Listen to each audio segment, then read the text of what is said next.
Amis de TV Liberté, bonjour. Nous filons au concert grâce à un artiste, Sébastien Fournier. Bonjour Sébastien. Bonjour. Nous sommes heureux de votre visite parce que un ami nous a fait nous rencontrer, m'a envoyé votre vidéo, vos vidéos, et j'ai trouvé que c'était bien joli, à plus d'un titre. Vous êtes contre-ténor, vous chantez dans les églises, et vous êtes accompagné par un instrument étonnant qui s'appelle le cristal Bachet. Exactement, le cristal. Quel merveilleux instrument. Alors, peut-être un petit aparté sur le cristal. Qu'est-ce que c'est que ce cristal? Alors, le cristal est un instrument en effet étrange que peu de gens connaissent encore, bien qu'il ait été inventé il y a 60 ans. Le principe est simple. Il s'agit d'avoir des tiges de verre sur lesquelles on va frotter. Chacune des tiges correspond à une note, oui, et est reliée à un sommier, c'est-à-dire une pièce en métal sur laquelle on a posé des diffuseurs. Et donc ça permet de diffuser des sons un peu comme le chant des baleines, les ondes Martenot. C'est ça, j'ai pensé aux ondes Martenot, oui. Qui sont plus anciennes, les ondes Martenot. Oui, tout à fait. Alors la particularité du cristal, je trouve, c'est un instrument polyphonique complètement mécanique, ça n'a pas besoin d'électricité. L'autre, on fait des concerts à la bougie, donc c'est vachement beau. Et on a l'impression que c'est quelqu'un qui chante. Donc absolument, quand vous tirez ou vous poussez, ça ne fait pas le même son. On est saisi. Oui, c'est très étonnant. Votre voix plus le cristal, on ne peut plus bouger. Il y a une espèce de magie. Enfin, vous êtes très gentil, merci beaucoup. Il y a une magie, exactement. Il y a une magie. Alors, comment êtes-vous devenu contre-ténor ? Alors, j'ai eu la chance grâce à, je crois, il faut le dire, mon chef de chœur, parce que moi j'étais enfant, je chantais, et après, comme tous les garçons, j'ai mué dans une maîtrise à la cathédrale de Lyon. Et mon chef de chœur, qui était vraiment un excellent musicien, quelqu'un qui connaissait bien les voix, m'a dit, mais c'est fantastique, tu as une voix de haute contre. Parce qu'à l'époque, on ne disait pas contre-ténor, on disait haute contre. Oui, haute contre. On ne faisait pas la différenciation. Et j'ai entendu un disque d'Alfred Deller qui m'a profondément bouleversé. Et je me suis dit, mais... C'est ça. Ah oui, j'ai une espèce de révélation merveilleuse.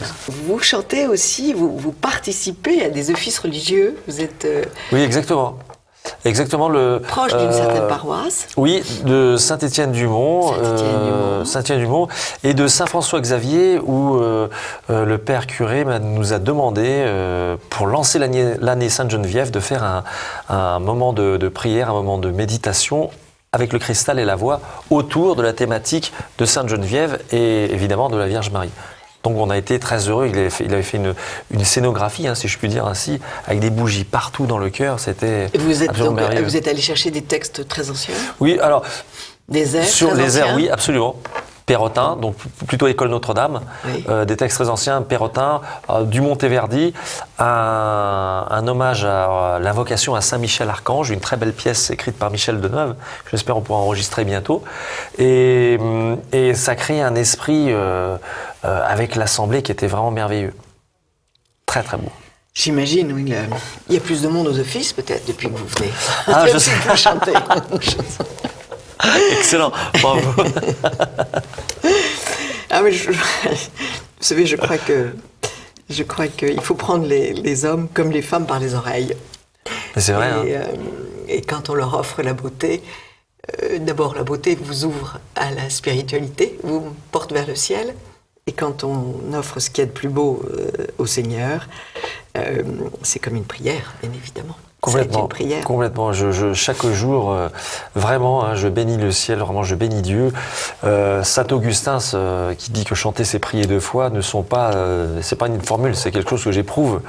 Il chantait lui-même, Saint Augustin? On sait ça? Je ne sais pas. Mes souvenirs je ne peux pas vous répondre de la biographie de Saint-Augustin sont lointains, donc je ne peux pas dire. C'est-à-dire qu'à l'époque, tout le monde chantait. On pouvait pas. C'est un peu comme dans la tradition africaine, on ne séparait pas le chant de la liturgie. C'était la même chose. Oui. Aujourd'hui, on a des prêtres qui ne chantent pas parce qu'ils sont occupés à plein de choses. Mais à l'époque. Parce qu'ils n'ont pas été formés en plus. Je ne vous fais pas dire. Ils n'ont pas été formés parce que le chant, ça ne s'invente pas. C'est un travail de très longue haleine. Alors, vous chantez aussi du grégorien. Beaucoup. J'aime vraiment, je trouve ça magnifique. Je trouve qu'on a un héritage cultuel, spirituel, qui est mais qui est merveilleuse. Enfin, c'est quand même le répertoire qui a permis depuis, je dirais, le 8e siècle, depuis l'abbaye de Saint-Martial, avec les manuscrits qu'on a retrouvés, qui a permis l'érection de ces cathédrales merveilleuses qui sont encore enfin, les montagnes de nos villes. Il n'y a rien d'autre, quoi. Oui, les montagnes de nos villes. Vous savez qu'il y a un site internet fabuleux. Il y a d'abord une association de défense du grégorien, par Yves Gire. Faudrait que j'aille voir ça. Qui donne des émissions sur Radio Courtoisie chaque semaine. Et puis, il y a un site internet qui est extrêmement intéressant, qui est celui de Yves Daoudal, qui est un grand mélomane, et qui nous offre chaque jour un air de grégorien, d'une liturgie soit française, ancienne, latine, soit orthodoxe, soit... Et on part, alors on tape yvesdaoudal.fr et on se retrouve dans un monde très éloigné du nôtre.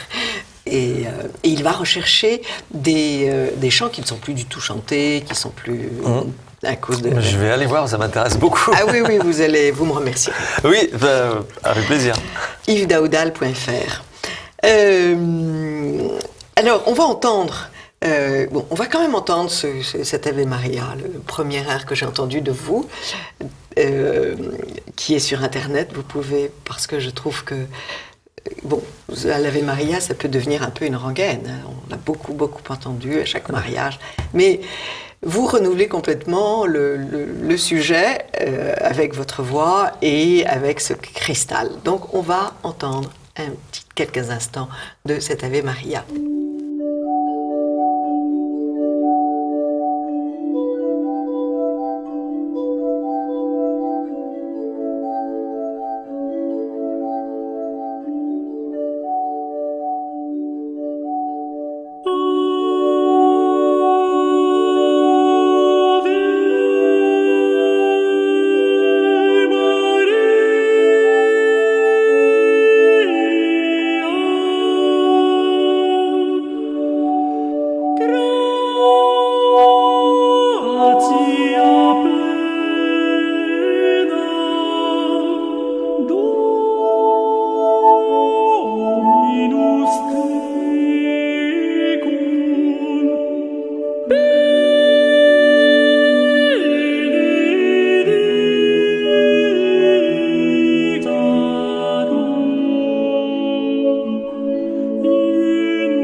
Maintenant, qu'est-ce que vous voudriez nous faire entendre d'autre, Sébastien Fournier ? Alors, j'ai beaucoup de choses, mais on ne peut pas tout mettre. Non. Donc, je pense qu'on va jouer la diversité. Oui. Non, j'aime pas ce mot-là. La voix de compte, non, mais la diversité dans le sens L'éclectisme. Oui, c'est peut-être plus juste.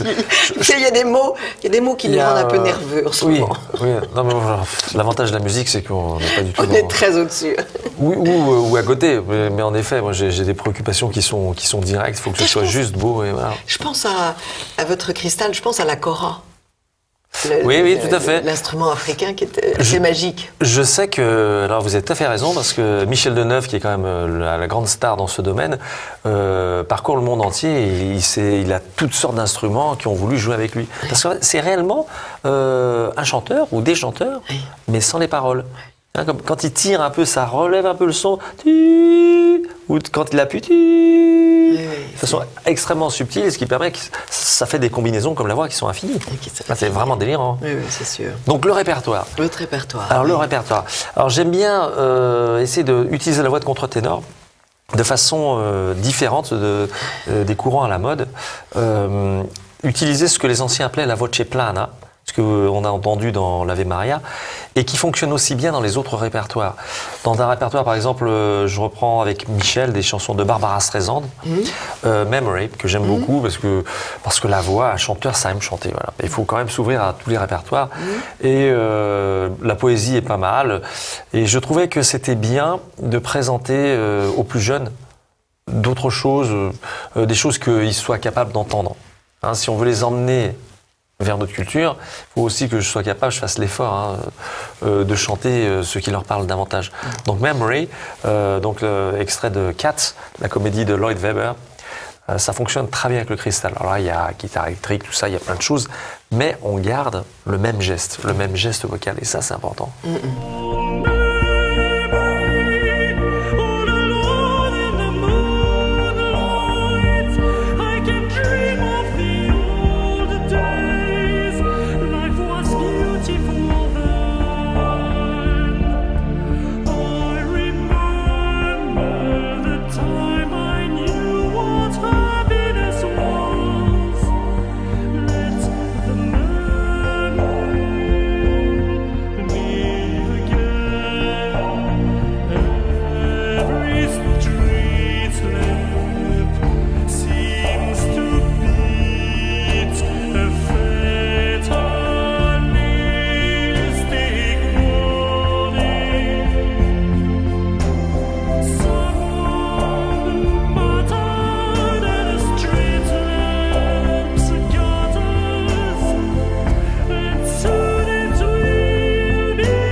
Vous chantez aussi Vivaldi?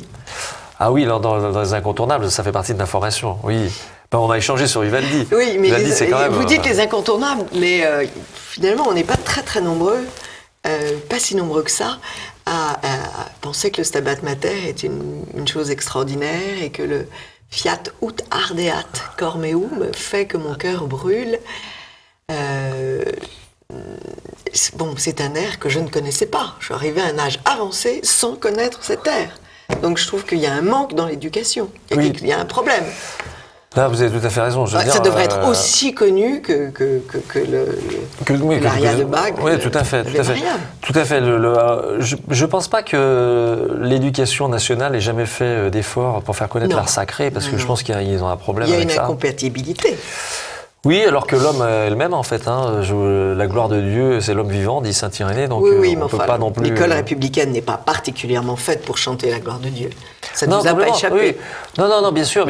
Et c'est en dehors de ça. Et je trouve que c'est dommage parce qu'un enfant, finalement, il est naturellement attiré par le haut. Bien sûr. Il regarde avec émerveillement la nature. Bien sûr. Il contemple Dieu. Ah, oui. L'enfant est dans la contemplation. Bien sûr. Donc, on peut vous entendre régulièrement à Saint-Étienne-du-Mont, oui, tout à fait. le dimanche. Alors, on est plusieurs Plusieurs. En réalité, comme je suis quand même plutôt catholique pratiquant régulièrement, je mets ma voix au service de mon curé. Et quand les animateurs habituels sont malades, Il vous téléphone. Oui, il me dit, et puis j'y vais volontiers parce que c'est pas compliqué, j'habite à côté d'une part, et puis comme de toute façon je vais à la messe, c'est pas voilà. C'est bien. Ouais, c'est bien. Donc Saint-Étienne-du-Mont, allez, chers amis de TV Liberté, si vous allez à la sur messe, sébastienfournier.fr. Exactement. Merci beaucoup. On va terminer. Qu'est-ce que l'on peut entendre en Eh bien, conclusion? j'aimerais bien vous faire entendre un morceau de musique contemporaine qui est vraiment où il y a une belle utilisation de la voix de contre-ténor qui est composée par René Gabriel Pion, qui s'appelle The Price, le prix, et qui nous emmène dans une méditation que je trouve, une belle prière. Une belle prière, et c'est du contemporain avec un ensemble corps de basset, ensemble avant, qui est vraiment très beau. Un contemporain qui est structuré? Oui, tout à fait. Bon, écoutez, alors nous vous faisons confiance et nous vous entendons dans ce morceau de qui alors? The Price, c'est René Gabriel Pion. Renaud Gabriel Pion. Ouais. Merveilleux musicien.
Écoutez, merci beaucoup et dès que vous avez une information à nous donner, vous la donnez et nous la retransmettrons. Merci. Et nous irons vous écouter avec bonheur. Merci Sébastien Fournier. C'est moi qui vous remercie pour votre accueil, vraiment. Amis de TV Liberté, à très vite.